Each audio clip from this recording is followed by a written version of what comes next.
Have you ever imagined the owner of a famous motorcycle dealership chain across the American West secretly appearing in his own store, looking like a wandering biker lost in the desert? It sounds like something from a movie. But for Jet Callahan, it was a real afternoon that happened in Arizona. 52 years old, once the golden boy of the motorcycle world as the founder of Thunder Road Motors, Jet had it all: fame, media attention, multi-million-dollar advertising contracts, speeches, quoted thousands of times, but then he vanished from the media. Radar, almost no one saw him appear at any public events anymore. Some said he retired, others rumored he went to Thailand for meditation.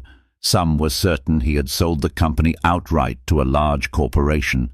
But the truth, no one knew for sure, only that the name Jet Callahan still appeared on the ownership registration, but the man himself seemed to have evaporated from the American motorcycle industry map.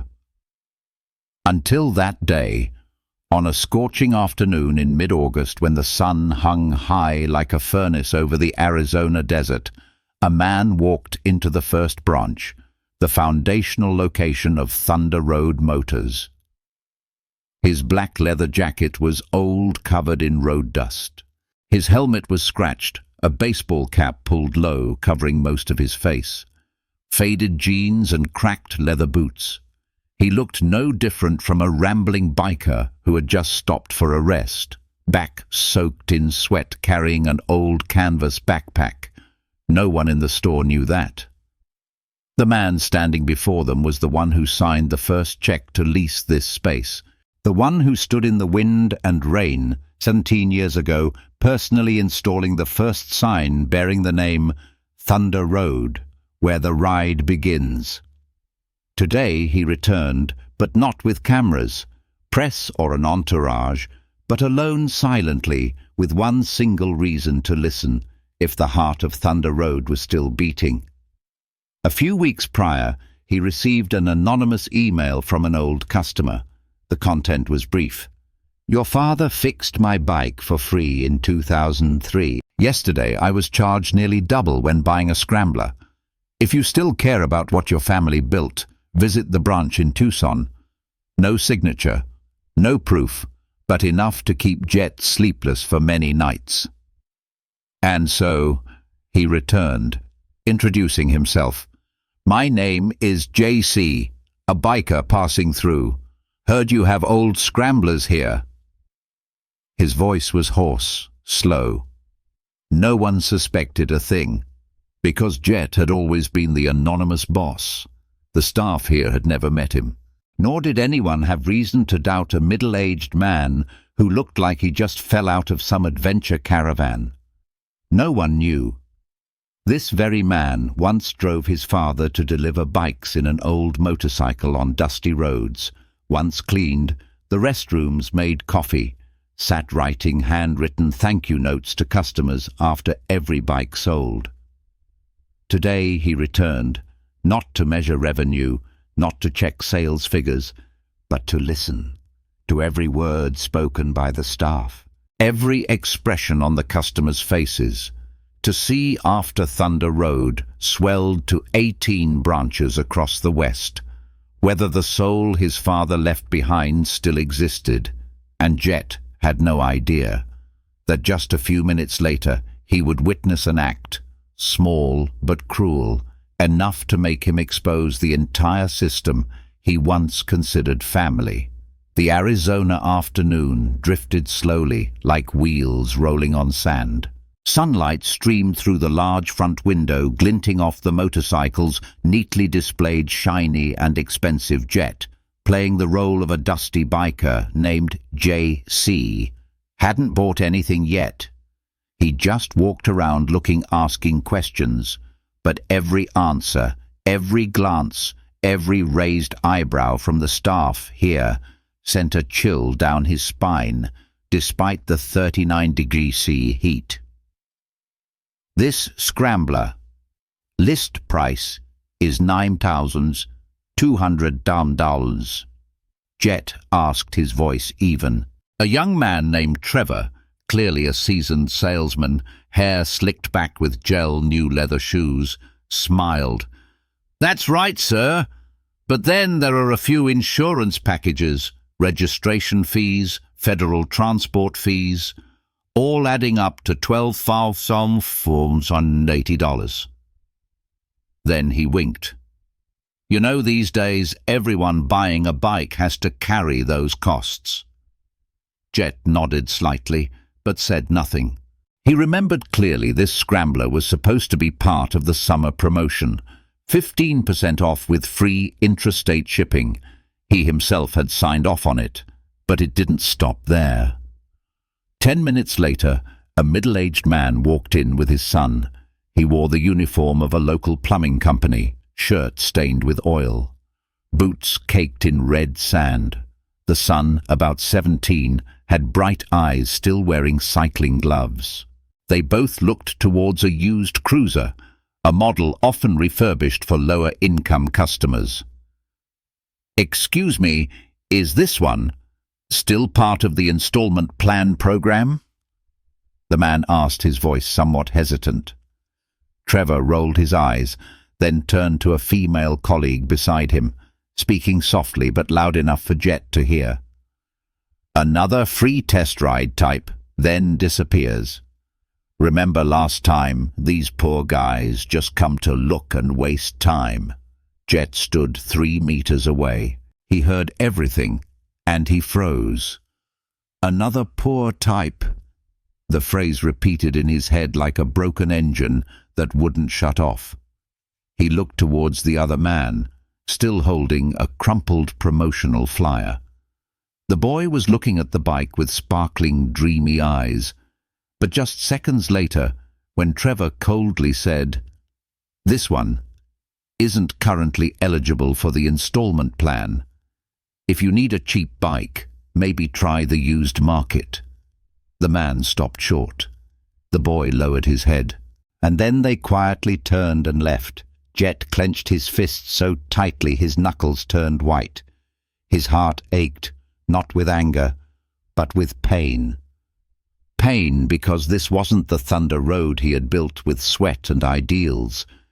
Pain because his father, who would have given a new soldier a bike on a 3-year installment plan, if he were alive, would surely rise from his grave and yell right in Trevor's face. Jet said nothing. He just walked over to the cruiser, touched the scratched gas tank. The cool sensation felt like waking from a nightmare, but he didn't reveal his identity yet, not the right time. He knew. To fix Thunder Road, he needed more than a reprimand. He needed proof, and he needed a shocking exposé, enough for the entire system to reflect on itself. And to do that, he had to go deeper. The desert afternoon began to fade. The last rays of sun pierced through the showroom glass, reflecting off the gleaming row of bikes like a perfect world. But Jet Callahan knew the rot lay behind the reception desk where no camera recorded, where he had once placed his complete trust. He sat down in the customer waiting area, pretending to check email on his phone. But in reality, he activated the recording mode, a small device hidden in the phone case, carefully prepared beforehand, not to set a trap, but to listen. Listen to what the monthly reports never said. Less than 15 minutes later, a familiar voice sounded behind him. "Bro, yesterday I managed to slip the anti-rust brake package into the contract again. The old guy even thanked me for the extra protection." It was Trevor. And this time he was talking to an employee named Kyle, a young man who had only been working there for just over 3 months, his face still looking inexperienced. "Did the customer know that bike already had a lifetime warranty?" Kyle asked quietly. Trevor scoffed. "Who cares?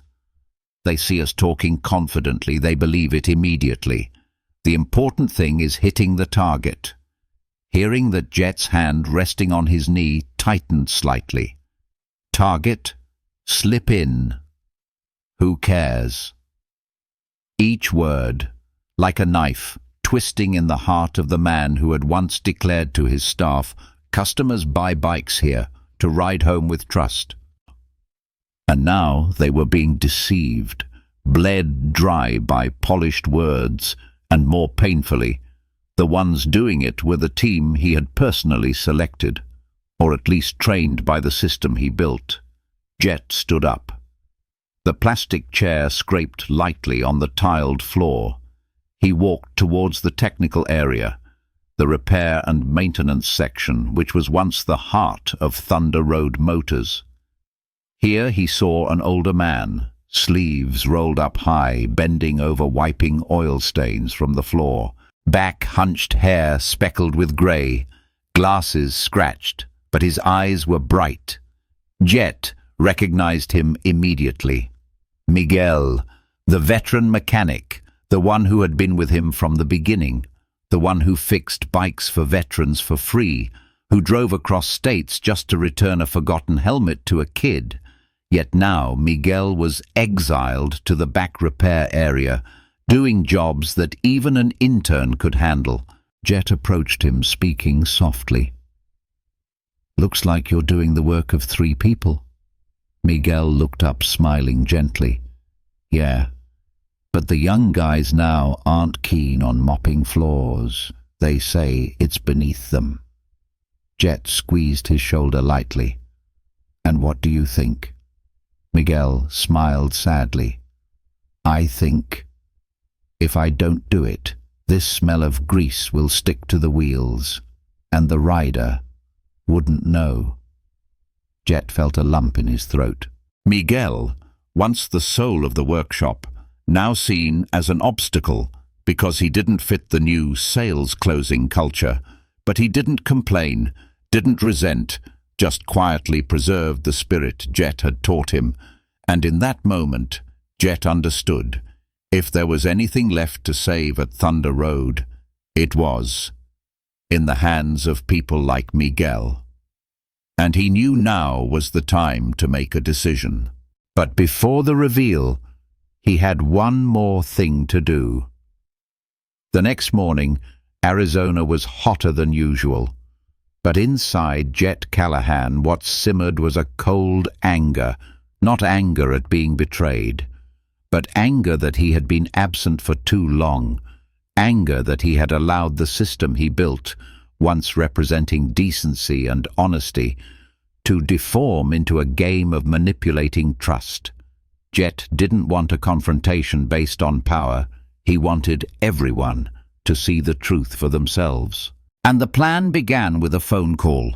"Hello, is this Mr. Joseph? The one who paid installments on a red Harley back in 2012 at the Chandler branch?" "Yes. Who is this?" "I'm someone who owes you a debt of gratitude. I'd like to invite you back to the dealership one more time. Today, if possible." Before Joseph could ask more, Jet hung up Joseph, the man who was Thunder Road's very first customer. The one who came to the showroom in a beat-up pickup truck carrying $2,000 in cash, 6 gas coupons, and one sentence, "I don't have much, but I need a real bike to visit my wife who's in the final stages of cancer treatment." That day, Jet gave him interest-free financing, threw in a helmet, and said, "Any man who keeps his word to his wife deserves a bike that runs on heart." Now Joseph was old eyes dim, back stooped. But when Jet called, he didn't ask why. He came immediately. 11:00 a.m. The showroom started getting busy. Jet returned to the dealership as the used bike buyer. But this time he wasn't alone. Tucked into his jacket sleeve was a chest-mounted camera. In his pocket, a copy of a specially modified contract he specifically chose Trevor to deal with. "I want that Road Glide 2020 out there, but my budget is only $18,000. Any reasonable packages?" Trevor glanced at the man in the old leather jacket, then smirked slightly. In 2 minutes he rattled off about the gold warranty, the safety brake upgrade package, and especially the roadside assistance fee, totaling nearly $4,500 extra. Jet pretended to hesitate. "I just need the bike, not all the extras." Trevor immediately changed his tone. "Sir, don't be frugal like that. Here we sell to everyone according to this standard. It's called synchronizing the experience." Jet smiled inwardly. Synchronizing the experience, also known as a psychological trap. Just then, Joseph walked in. The whole room paused. Not because the old man stood out, but because he entered with a sincere smile, holding a helmet with the faded original Thunder Road Motors logo. He looked around, his eyes met Jet's. Then he gave a slight nod. Neither spoke, but Joseph's presence was the final part of the plan. Jet stood up, walked to the center of the showroom, took off the old helmet, unzipped his jacket, pulled out his wallet containing his employee ID with his real name, Jet Callahan, founder and CEO. Whispers spread through the showroom. Trevor froze. Jet raised his hand, speaking loudly, enough for all staff and customers present to hear clearly. "I'm the man who once cleaned the restrooms at this dealership, stood exactly where Trevor is standing now, and today I return to ask you all one question. Do we still hold on to the honor of day one?" He signaled. A technician turned on the monitor, projecting the entire recording from Jet's chest camera, Trevor's lies, and the audio recording of yesterday's conversation between him and Kyle. "I don't need sales managers who know how to close deals fast. I need people who know how to respect the customer's wallet. Not everyone can afford to make mistakes." He turned towards Joseph, gesturing for him to stand beside him. "And if you've forgotten who Thunder Road Motors started with, here he is. A man who taught me bikes can get old, but loyalty never goes out of style." Everyone was silent. Kyle lowered his head. Trevor, his face pale, silently removed his name tag. Jet didn't fire anyone, but after that afternoon, nearly half the key personnel left voluntarily. But from that point on, this showroom began to live again. And Jet knew today's reveal wasn't just to save one branch. It was to save the very heart he himself had neglected. 2 days after the reveal at the Thunder Road Motors, Arizona branch, the entire system began to shake. Jet Callahan, the founder who had disappeared from the media for nearly a decade, reappeared. Not with a PR campaign, not in glamorous press conferences, but with a simple act, sending a single audio recording to all employees. "If a bike leaks oil, we fix it.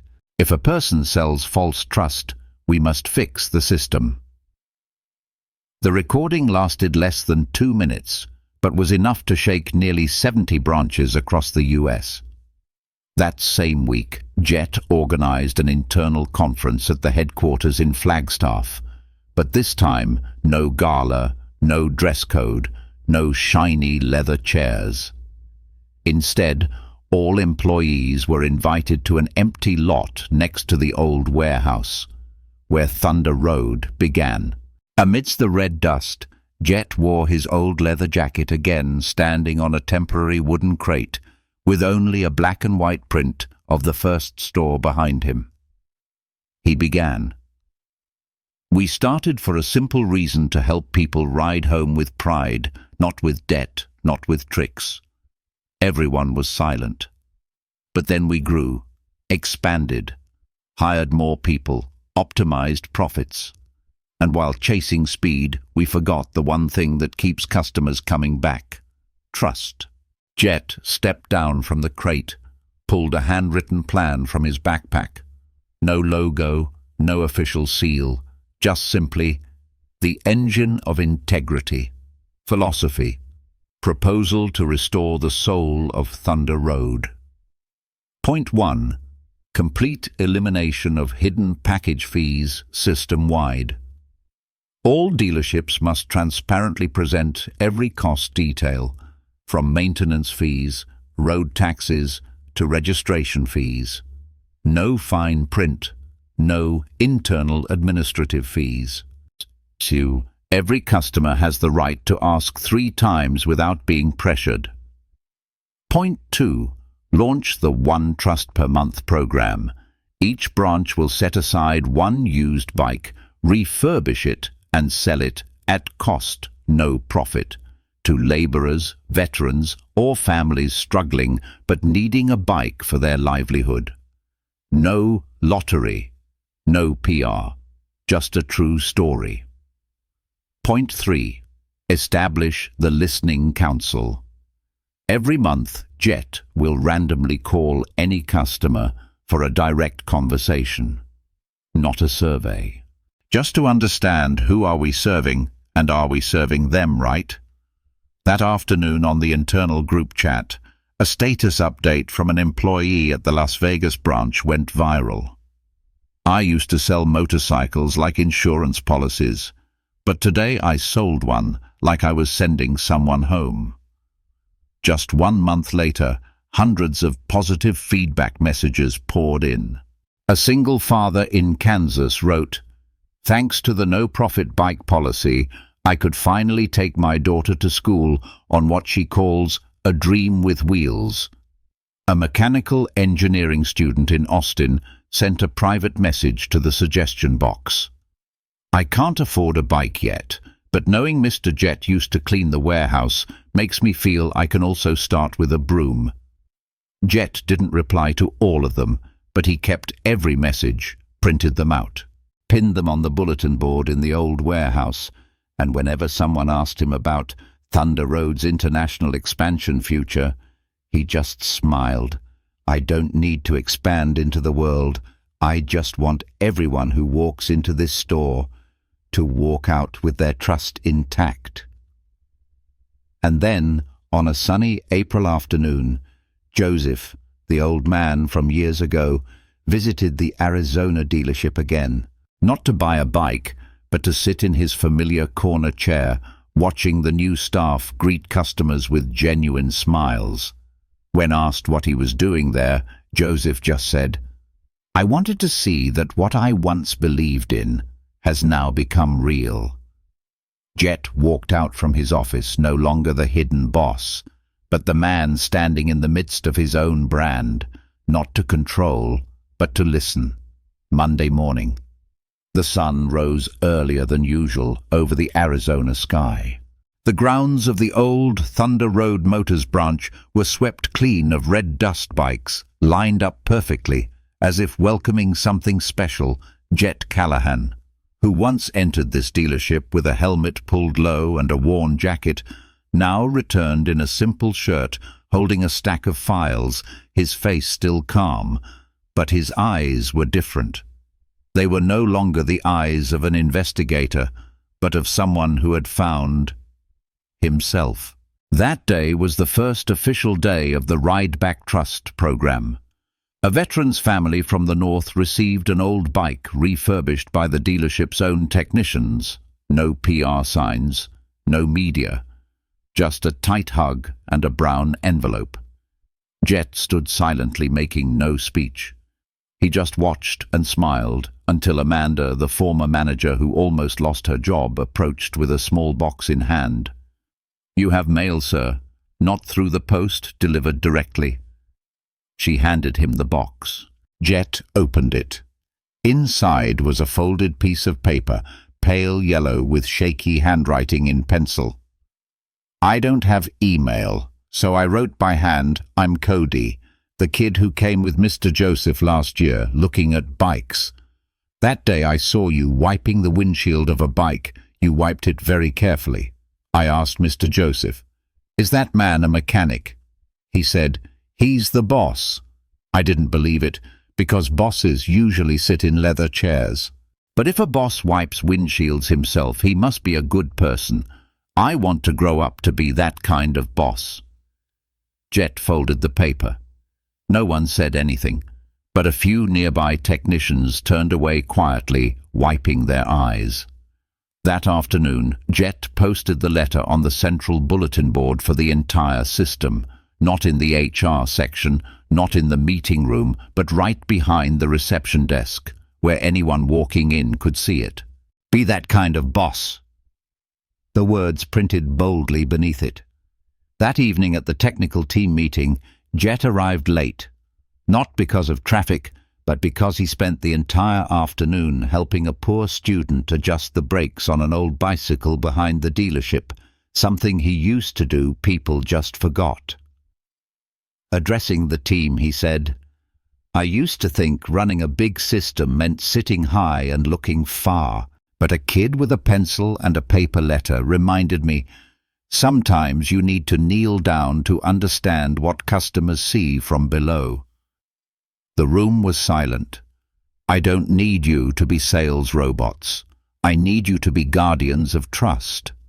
1 month later, Thunder Road Motors became the brand with the highest retail honesty index in the entire state, according to independent customer reviews. But Jet declined the invitation to accept the award at the Arizona Trade Conference. Instead, he nominated Joseph and Cody. And on the award stage, when asked why their brand changed, Joseph, the old man who bought bikes on installment his whole life, just shrugged, smiled gently. Because our boss was willing to bend down and wipe windshields instead of sitting on a stage reading reports. Jet Callahan didn't need the whole world to know his name.